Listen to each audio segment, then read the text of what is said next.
우리가 지금 하고 있는 게 미분 중에서 정의 그래프의 활용에서 그래프 가기 전에 정의를 아직 하고 있죠. 정의를 하고 있는데 정의는 그 미분계수나 도함수의 정의를 한다 이런 건 안 하죠. 당연히 이미 했고 그게 동일하게 적용되니까.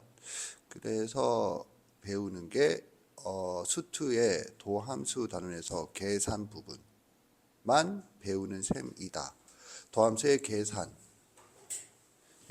x의 n승 그리고 fx 플러스 gx에 대해서 x의 n승으로부터 파생되는 내용이 여러 가지 함수의 도함수, 교과서 용어로는 여러 가지 함수의 미분이 되는데 그걸 위해서 예를 들면 지수 함수, 로그 함수의 미분을 위해서 먼저 배우는 게 초월 함수의 극한, 지수 함수, 로그 함수의 극한이고 거기서 핵심이 출발점, 핵심이라기보다는 출발점이 자연상수였다라는 거고 그 다음에 삼각함수, 또 삼각함수의 도함수를 생각하기 위해서 먼저 배우는 게 삼각함수의 극한인데 거기서 출발점은 덧셈 정리였다.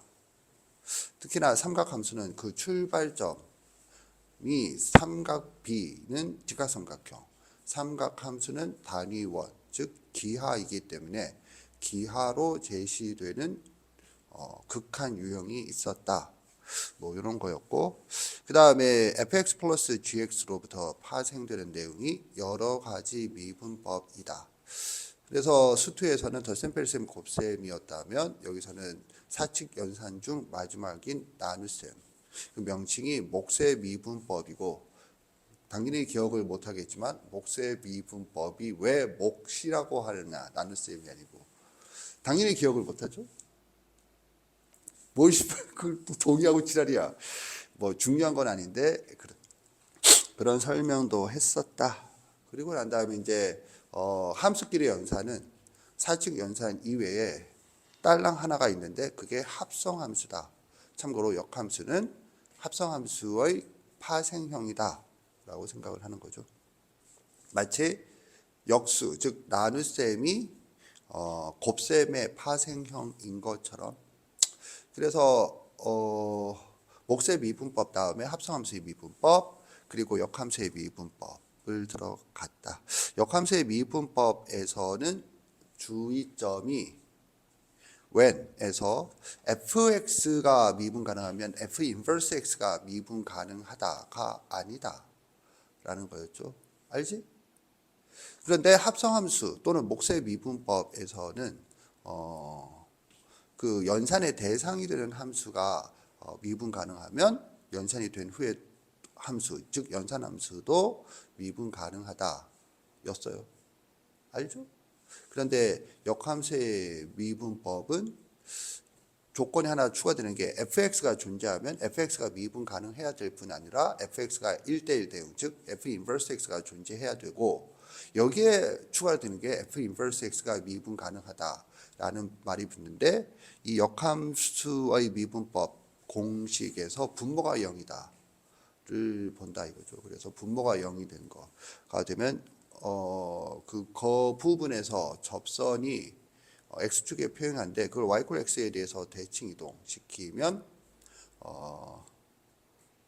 y축 평행한 접선이 되어서 접선은 존재하지만 접선의 기울기 즉 미분계수가 존재하지 않게 되고 그래서 표현하기를 미분 가능하지 않다라고 한다라는 걸 교과서도 제시를 했었어요. 그때 양면 교과서 지금 들고 왔죠? 안 들고 왔죠? 답답하죠? 네.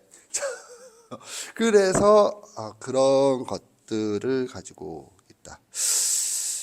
그런데 이제 여기서 우리가 하나 생각을 해야 될 게 있다라는 거지. 뭘 생각하는데요? 이제 본질적으로 보면 미분법, 지금 우리가 하고 있는 게 역함수의 미분법인데 이 미분법이라고 하는 게 결국 뭐야? 하면은 그래프를 그리기 위함이다. 그런데 이 문구를 보면 역함수의 그래프는 그 1학년 수학하 또는 공통수학 2에서 y x 대칭이다 라고 이미 그래프에 대한 논의가 있었다. 그리고 천천히 생각을 해보면 역함수, 지금 예습을 통해서 문제를 접해 본 결과 문제에서 제시된 함수가 역함수를 제시하는 게 아니고 원래 함수를 제시해서 역함수에 대한 정보를 요구한단 말이야. 그러면 만약에 그래프를 그리는 게 목적이라면 원래 함수를 미분해서 그래프를 그린 후에 그걸 y x 대칭 이동하면 되므로 역함수의 미분법이라는 게 본질적으로 생각을 했을 때 왜 필요한가라는 의문이 든다. 참고로 y x 대칭만 한 게 아니고 그래프는 그대로 두고 좌표 축을 y x 대칭하자. 그래서 축대칭이라고 우리는 부르고 있는데 이런 방법들이 있었다라는 거죠. 이해 갔나? 그러면 생기는 질문이 뭐냐면 그럼 이거 왜 배우는 거야? 따라서 질문. 그럼에도 왜 배우나?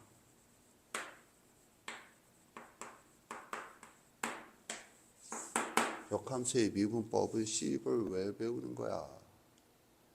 답변을 해볼 수 있겠나? 나는 뭘 가르치는 거야? 이렇게 되는 거죠. 자, 그래서 거기에 대해서 생각을 해보면 지난 시간 프린트 안 들고 왔냐 진짜? 이거 나눠주긴 했지? 받아봐. 거기 보면 그게 있어요. 앞 페이지에서는 역함수의 미분법에 대한 소개를 하고 뒷페이지를 보면 첫 문장이 이거야. 역함수의 미분법을 이용하면 역함수를 직접 구하지 않고도 역함수의 도함수를 구할 수 있다가 아니라 미분 계수를 구할 수 있다라는 거거든. 이게 무슨 말이냐? 결국 그래프를 그리는데 그래프를 그리고 난 다음에 그래프를 활용, 즉 최대최소라든가 방정식, 부등식 문제를 풀려면 결국 수치가 등장을 해야 되거든. 그지? 그런데 그림을 보고 정확하게 자로 재거나 각도기를 재서 수치를 계산한다가 아니란 말이지. 그지? 약간 농담 비슷하게 했으면 처음에 초소해야 되는데 그냥 거기를 끄덕이고 있으면 선생님이 민망하잖아. 이 나쁜년아. 자, 암튼 그렇다. 그래서 계산을 통해서 수치를 구하기 위해서 배우는 것이다 라는 거죠. 그래서 뭐 거기 있는 예제 1번 같은 건 알아서 하시고, 그래서 fx가 x세제곱 플러스 2x일 때 이걸 보면 이게 무슨 함수야? 기하함수인 걸 알 수 있죠. 어쨌든 기하함수니까 기하함수고 뭐 역함수를 얘기하는 거 보니까 1대1 대응인가 보지. 1대1 대응이면 f를 미분했을 때 그 2차 방정식이 등장하는데 2차 방정식의 판별식이 0보다 작거나 같은가 보죠. 즉 3x 제곱 플러스 2를 판별식이 0보다 작네. 따라서 1대1 대응이므로 역함수가 존재하고 그 역함수를 이거라고 했을 때 G'3을 구하라. 그래서 G'3은 뭐가 돼? 하면 F' 괄호 G3 분의 1이다. 이렇게 되는 거죠. 이해 갔나? 그래서 거기 마지막 식을 보면 F' 1분의 1이다. 그럼 1이 뭐겠니? G3이겠죠. G3. G3은 어떻게 구하니? 하면 x 세제곱 플러스 2x 이퀄 3이라고 놓고 x의 값을 구해주면 되겠어요. 그래서 바로 윗줄에 G3은 1이다 라고 나와 있네요. 뭐 이 정도는 쉬우니까 알죠. 그런데 이 교과서보다는 다른 교과서에서 보다 실용적인, 그렇다고 해서 대단한 건 아니에요. 보다 실용적인 얘기가 나온다. 그래서 예제 3번 잘 안 보이지만 집중해서 한번 확인해 보세요. 예제 3번, 예제 4번 확인해 보세요. 예제 3번, 예제 4번.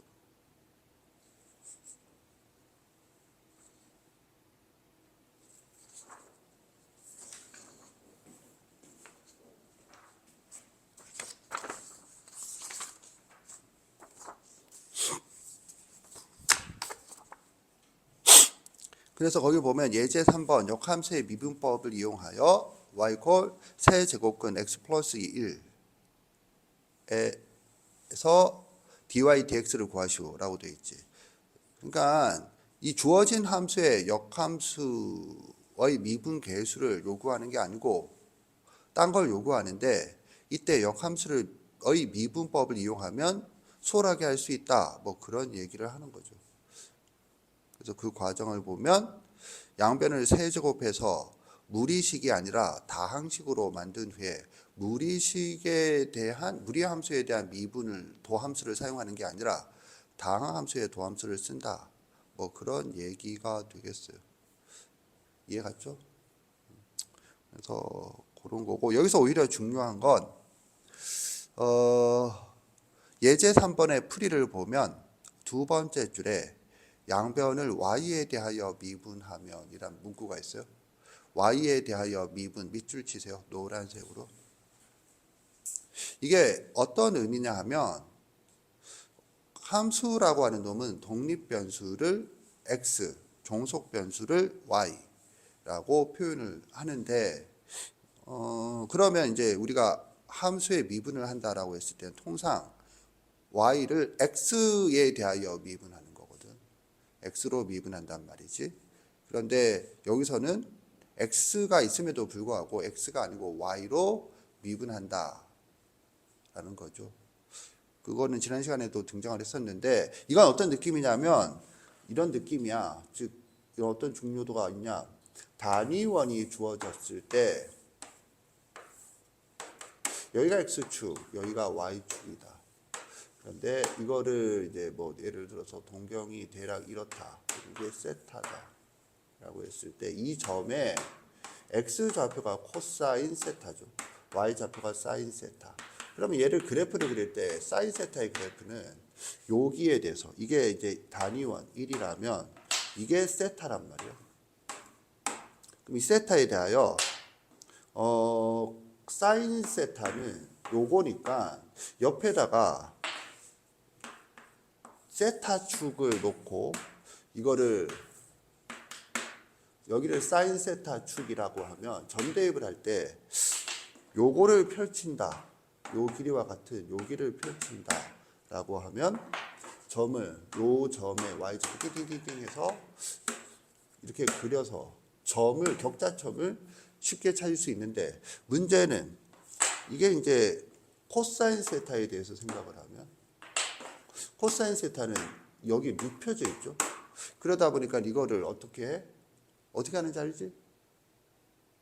멈췄는데 이거를 이제 이렇게 간다 이거죠. 그래서 여기를 x축, 여기를 y축으로 하면 이 세타가 이제 1로 이동을 해서 대략 이렇게 90도 이동을 하겠죠. 90도가 되고. 그렇게 되면 여기 빨간색이 이렇게 돼서 이제 이렇게 하고 난 다음에 찾는데 수월해진다. 이렇게 하는 거거든.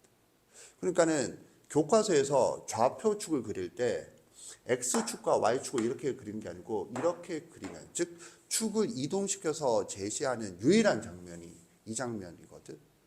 이해 갔나? 그러니까 뭔가 기준이 되는 걸 통상적인 형태와 다르게 한다. 라는 관점에서 본다라면 요게 양변을 x에 대하여 미분해서 할 수도 있어. 그죠? 이걸 어렵지도 않아. 그런데 교과서에 제시하는 건 y에 대하여 미분한다. x가 아니고 y에 대하여 미분한다. 라는 그 미분의 기준이 바뀌었다. 다른 형태로 제시한다라고 하는 그런 게 거의 유일하게 등장해 있는 장면이다라는 수학적 또는 교육 과정적인 의미가 있는 부분이라서 밑줄을 쳤어요. 자, 아무튼 이렇다.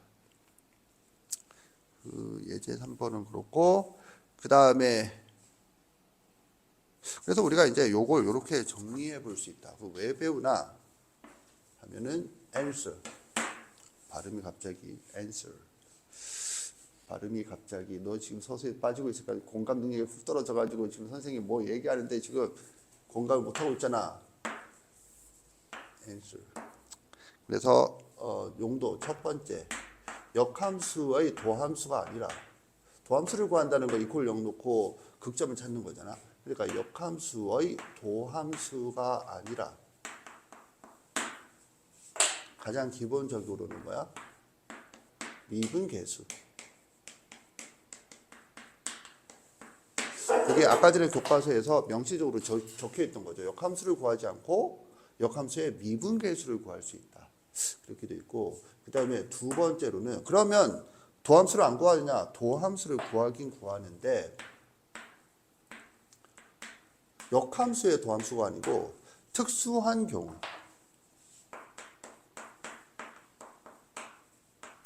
그냥 이렇게 표현하겠어요. 특수한 경우의 도함수를 구한다. 그럼 특수한 경우가 뭐가 있느냐 하면 두 가지를 제시할 텐데, 하나는 무리함수. 무리함수 같은 경우에는 조금 전에 봤듯이 뭐가 돼? 하면 다항함수로 바꿔서 생각할 수 있게 된다. 이게 있죠. 지금 교과서 얘기를 하고 있어요. 그래서 선생이 그냥 뇌피셜로 하는 게 아니다 라는 걸 제시하기 위해서 교과서를 지금 보여주고 있는 거예요. 알겠지? 그리고 난 다음에 요거거든.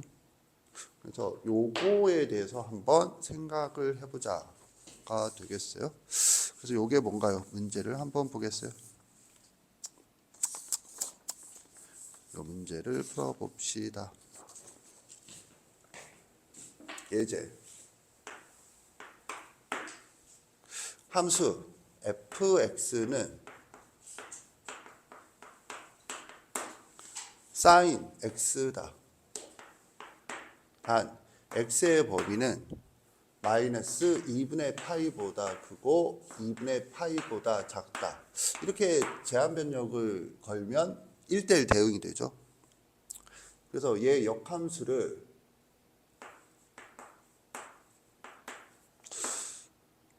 됐다. 이랬을 때 뭘 구하느냐면 f 인버스 프라임 x는 뭐니? 오케이? 요걸 구해보다라는 거예요. 풀어보세요. 그래서 이렇게 적었거든. 지금 이걸 뭐 한 거냐면 아까 전에 말한 것처럼 역함수의 그래프는 여기서 이미 교과서에서 언급한 바가 있는데, 미분이라고 하는 게 그래프를 그리는 거라면 왜 배우나? 그랬을 때 답변을 두 가지로 나눴는데, 하나는 미분계수와 하나는 도함수. 그래서 미분계수를 역함수를 구하지 않고 미분계수를 구할 수 있다라고 교과서 문구를 확인했고, 그 다음에 도함수. 그러면 도함수를 안 구하느냐 하면 요 문제, 요거 있죠, 교과서 문제. 이거 좀 적어줘야겠는데, 요것의 예제는 교과서 프린트 예제 3번.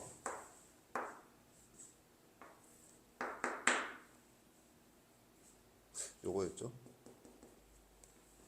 그리고 그 교과서에서 요 놈은 오늘 나눠준 교과서 이제 교과서 프린트 예제 4번.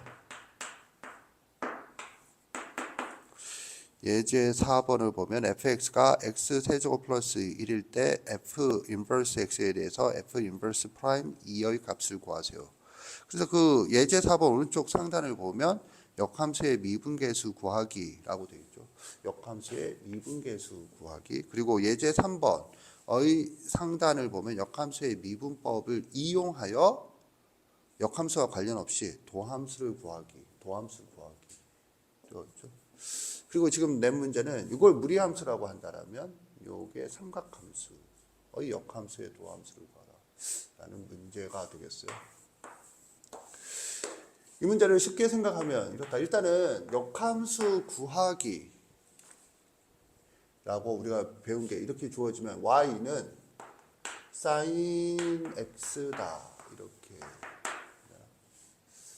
그러면 우리가 y콜 뭐 이렇게 하자.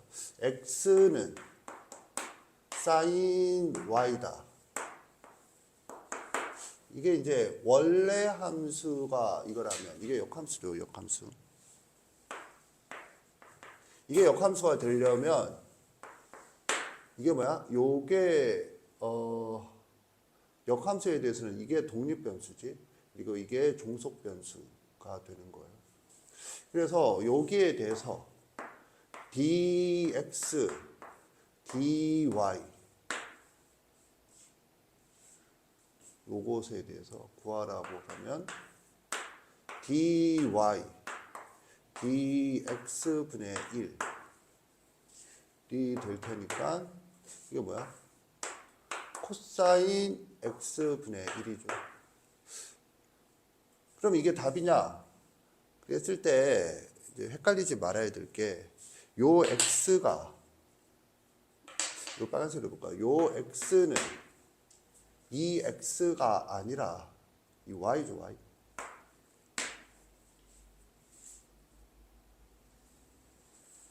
이거 이해가나?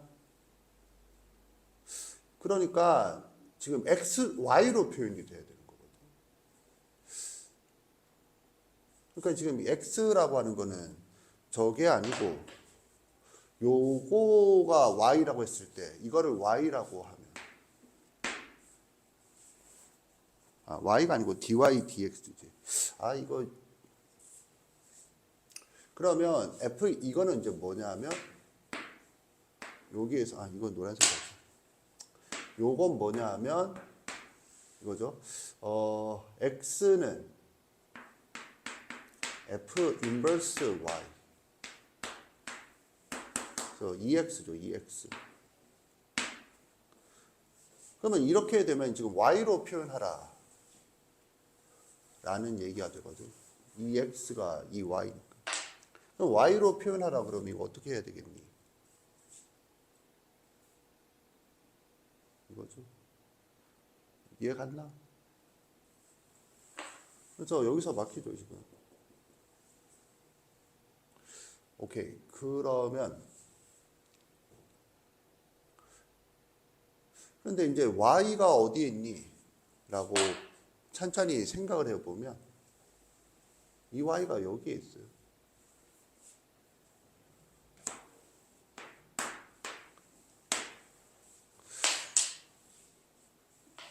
그러면 여기서 이제 뭔 생각을 해야 돼? 이거 있죠? 코사인 제곱 x 더하기 사인 제곱 y는 병신아 x는 1이다. 이거죠. 이거 이해 갔나? 그래서 어떻게 돼야 됩니까? 코사인 x는 이렇게 되는 거죠. 플러스 마이너스 루트 1 마이너스 사인 제곱 x다. 이렇게 되는데 이게 뭐야? 플러스 마이너스 루트 1 마이너스 y 제곱이다. 그래서 드디어 요 x가 y로 표현이 되었어요. 문제는 플러스냐 마이너스냐고 이거는 당연히 이 범위를 보고 생각을 해야 되나. 저 범위를 보면 사인 같은 경우에 저렇게 되니까 근데 사인 x가 x의 범위가 저럴 때 보면 마이너스 1보다 크고 1보다 작다 하잖아.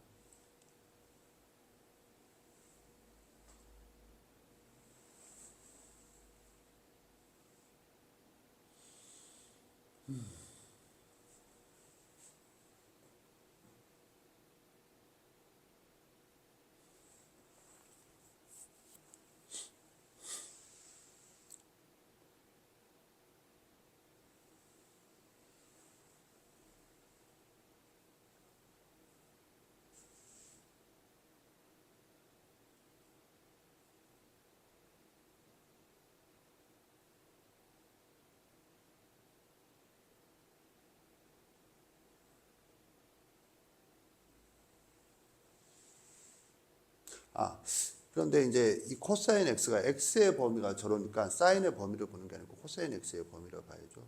그래서 코사인 x의 범위가 x의 범위가 마이너스 2분의 파이보다 크고 2분의 파이보다 작으면 코사인 x의 범위는 얘가 뭐가 되느냐 0보다 크고 1보다 작거나 같다죠. 따라서 이게 아니다 이렇게 되는 거죠. 따라서 이 상태를 이용해서 보면 루트 1 마이너스 y 제곱분의 1이다 이렇게 되고 결과적으로 이제 뭐가 돼? 따라서 이걸 x와 y를 바꾼 걸 생각해 보면 f 인버스 파인 x는 뭐가 돼? 루트 1 마이너스 x 제곱분의 1이다 이렇게 된다라는 거지. 이해 갔나? 그리고 얘의 마지막으로 이제 얘의 정의역을 표현해 줘야 되는데 정의역은 조금 전에 저것의 치역이니까 x의 범위는 마이너스 1보다 크고 1보다 작다인데 사실 이거를 꼭 표현해 줄 필요가 없는 게 얘가 0이 되면 안 되죠.